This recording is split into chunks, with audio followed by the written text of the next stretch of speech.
Good morning সবাইকে। একটা সময় হনুমানজি তার নিজের শক্তি ভুলে যায়। যখন শ্রীরামচন্দ্রের তার দরকার ছিল সীতামাতাকে খোঁজার জন্য, তখন সে একদম হতাশায় পড়ে যায়। সেই সময় জাম্ববান তাকে তার পুরনো যে শক্তি, সেই শক্তি কথা মনে পড়ায়, এবং মনে পড়ার পরে সে একাই সমুদ্র পার করে লঙ্কায় চলে যায়। সেই রকমই আমাদেরও আমাদেরও ভেতরেও প্রচুর শক্তি আছে, আমরা কিন্তু ভুলে গেছি। সেই শক্তিগুলো কিন্তু আমাদেরকে বের করতে হবে। আমরা অনেক সময় যে কোনো কাজ করতে যাই, কাজ করতে গিয়ে হতাশায় পড়ে যাই, কাজ করতে গিয়ে একদম দুঃখে পড়ে যায়। কি তখন আমাদের মনের মধ্যে যে শক্তি আছে, তো সেইগুলো আমাদেরকে জাগ্রত করতে হবে।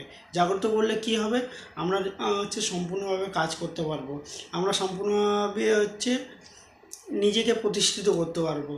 এই কারণে নিজের শক্তিটাকে, নিজের ভেতরে যে শক্তি আছে, সেই শক্তিটাকে আমাদেরকে বের করতে হবে, আমাদের বের করে কাজ করতে হবে।